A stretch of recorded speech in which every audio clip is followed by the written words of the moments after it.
नमस्कार दोस्तों, I hope आपकी तैयारी काफ़ी बेहतर चली होगी। तो आपकी तैयारी को और बेहतर बनाने के लिए आज के वीडियो में हम लोग करेंगे practice set for UP triple SC pet exam के लिए पोल्ट्री भारतीय राज्य व्यवस्था। तो चलिए आज के सबसे पहले क्वेश्चन की शुरुआत करते हैं। अगर आप 3 वीडियो नहीं देखे होंगे तो उसका लिंक हम आपको डिस्क्रिप्शन में दे देंगे, आप वहाँ से जाकर देख सकते हैं। सबसे पहला क्वेश्चन है दोस्तों, संविधान सभा के चुने हुए अस्थायी अध्यक्ष कौन थे। क्वेश्चन में आपसे पूछा जा रहा है संविधान सभा के चुने हुए अस्थायी अध्यक्ष कौन थे। ऑप्शन ए देखिएगा डॉक्टर BR अम्बेडकर, पूरा नाम हो जाएगा दोस्तों इनका doctor Bhimrao Ambedkar. Option number B देखिएगा doctor Sachchidanand Sinha. Option number C है डॉक्टर राजेंद्र प्रसाद और option number D S Radhakrishnan. तो क्वेश्चन नंबर 1 का राइट आंसर हो जाएगा ऑप्शन नंबर सी यानी संविधान सभा के जो अस्थायी अध्यक्ष हैं, संविधान सभा के चुने हुए अस्थायी अध्यक्ष कौन है, डॉक्टर राजेंद्र प्रसाद। थोड़ा सा आपके जानकारी के लिए बता दें, 9 दिसंबर 1946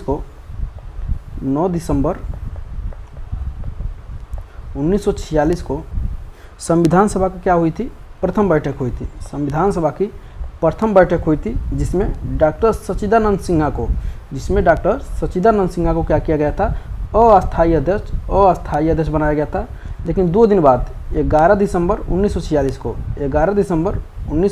को संविधान सभा का द्वितीय बैठक हुई। इसमें क्या हुआ, डॉक्टर राजेंद्र प्रसाद को संविधान सभा के अस्थायी अध्यक्ष नियुक्त किया गया। तो मैं आशा करता हूँ क्वेश्चन आपको समझ में आ गए होंगे। आगे बढ़ते हैं दोस्तों क्वेश्चन नंबर 2 की तरफ। क्वेश्चन नंबर 2 है आपका, संविधान सभा की स्थापना की गई थी। संविधान सभा की स्थापना की गई थी। ऑप्शन ए देखिएगा 10 जून 1946 को।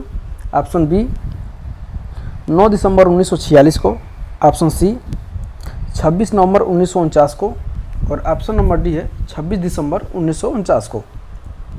तो क्वेश्चन नंबर 2 का राइट आंसर हो जाएगा दोस्तों ऑप्शन नंबर बी यानी 9 दिसंबर 1946 को क्या हुई थी, संविधान सभा की स्थापना हुई थी। और इसी के दिन क्या हुआ था, प्रथम बैठक भी हुआ था जिसमें डॉक्टर सच्चिदानंद सिन्हा को अस्थायी अध्यक्ष नियुक्त किया गया था। आगे बढ़ेंगे दोस्तों क्वेश्चन नंबर 3 पे। क्वेश्चन नंबर 3 है आपका, भारतीय संविधान के निर्माण के समय संवैधानिक सलाहकार कौन थे।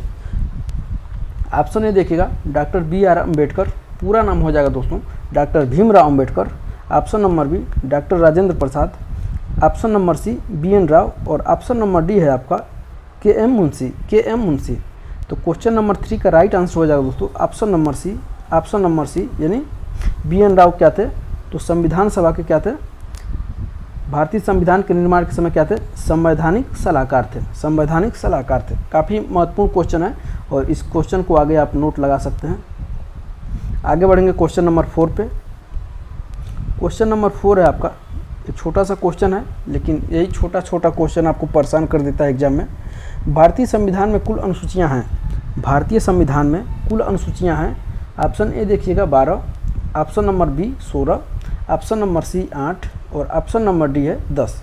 तो इसका राइट आंसर हो जाएगा, क्वेश्चन नंबर 4 का राइट आंसर हो जाएगा ऑप्शन नंबर ए यानी भारतीय संविधान में कुल कितनी अनुसूचियां हैं, तो 12 हैं। और क्वेश्चन में पूछा जाए आपसे कि प्रारंभ में कितनी थी, तो प्रारंभ में भारतीय संविधान में 8 अनुसूचियाँ थी, लेकिन संविधान संशोधन कर करके ये 4 बढ़ा दिया गया है। अब इस समय टोटल कितनी है, तो 12 हैं। मैं आशा करता हूँ कि क्वेश्चन आपको समझ में आ रहे होंगे। तो आप कमेंट करना मत भूलिएगा, क्योंकि आपके एक कमेंट से हमें काफ़ी सारा मोटिवेशन मिलता है। तो आप कमेंट करते रहिए, थोड़ा भी डाउट हो तो आप कमेंट करके पूछ सकते हैं। क्वेश्चन नंबर 5 देखिएगा, भारतीय संविधान की प्रस्तावना में समाजवादी शब्द किस संशोधन द्वारा लाया गया था। काफ़ी मज़ेदार क्वेश्चन है और इसके भी आगे आप नोट लगा सकते हैं। भारतीय संविधान की प्रस्तावना में समाजवादी शब्द किस संशोधन द्वारा लाया गया था।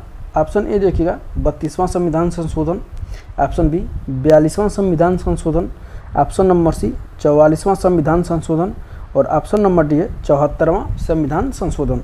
तो क्वेश्चन नंबर 5 का राइट आंसर हो जाएगा दोस्तों ऑप्शन नंबर बी यानी 42वां संविधान संशोधन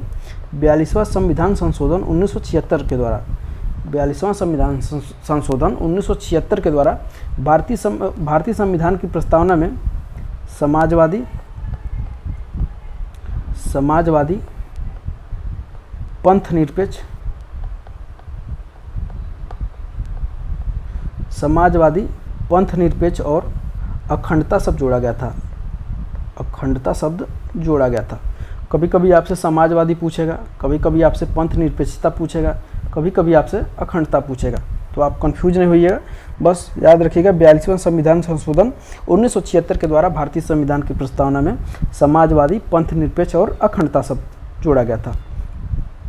आगे बढ़ेंगे क्वेश्चन नंबर 6 पे। भारत के राष्ट्रपति पर महाभियोग लगाने का अधिकार किसे है? भारत के राष्ट्रपति पर महाभियोग लगाने का अधिकार किसे है? ऑप्शन ए देखिएगा संसद के दोनों सदनों को, ऑप्शन बी लोकसभा को, ऑप्शन सी राज्यसभा को और ऑप्शन नंबर डी लोकसभा के स्पीकर को।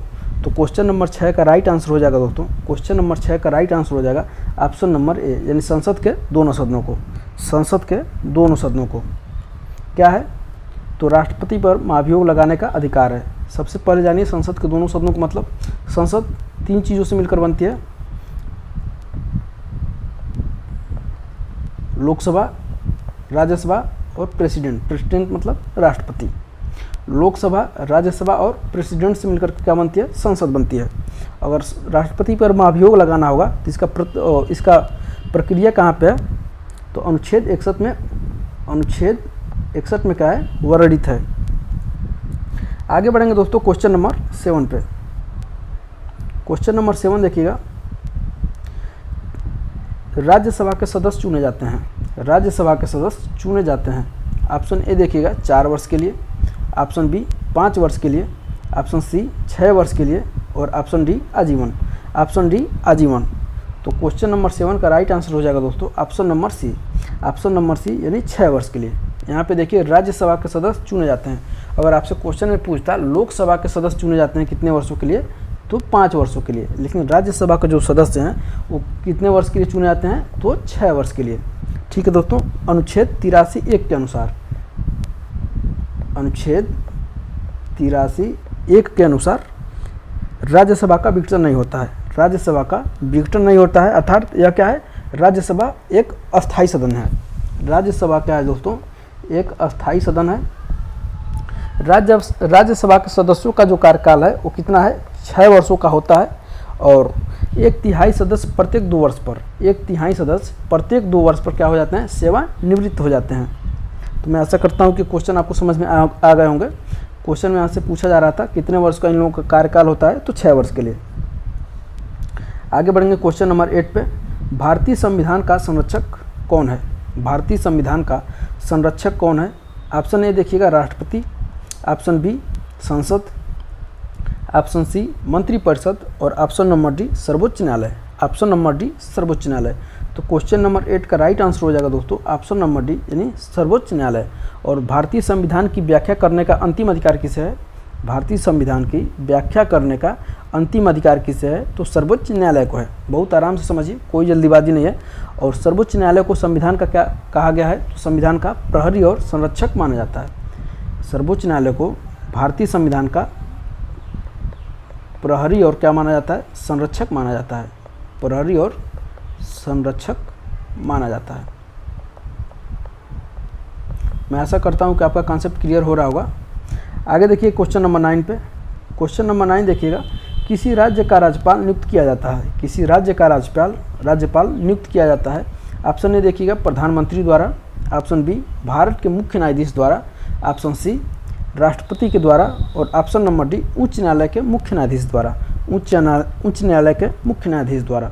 तो क्वेश्चन नंबर 9 का राइट आंसर हो जाएगा दोस्तों ऑप्शन नंबर सी, यानी किसी राज्य के राज्यपाल का नियुक्ति किसके द्वारा की जाती है? तो राष्ट्रपति के द्वारा की जाती है। अनुच्छेद 155 के अनुसार, अनुच्छेद 155 के अनुसार राज्य के राज्यपाल को राष्ट्रपति द्वारा क्या किया जाता है? नियुक्त किया जाता है। आगे बढ़ेंगे क्वेश्चन नंबर 10 पे। क्वेश्चन नंबर 10 और ये आपका आखिरी क्वेश्चन होगा। भारत में पंचायती राज व्यवस्था को लागू करने वाला प्रथम राज्य था। भारत में पंचायती राज व्यवस्था को लागू करने वाला प्रथम राज्य था। ऑप्शन ए देखिएगा Uttar Pradesh, option B Bihar, option number C Gujarat और option number D Rajasthan. Option number D Rajasthan. तो क्वेश्चन नंबर 10 का राइट आंसर हो जाएगा दोस्तों ऑप्शन नंबर डी राजस्थान। यानी राजस्थान वो पहला राज्य है, राजस्थान भारत का वह पहला राज्य है जिसने पंचायती राज व्यवस्था को सर्वप्रथम क्या किया था, लागू किया था। और दूसरा कौन है, दूसरा है आंध्र प्रदेश। आंध्र प्रदेश। तो मैं आशा करता हूं कि 10 क्वेश्चन आपको समझ में आए होंगे। और वीडियो कैसा लगा आप हमें कमेंट करके ज़रूर बताइएगा। और ये बताना मत भूलिएगा कि आप 10 क्वेश्चन में से कितना क्वेश्चन पहले से जानते थे।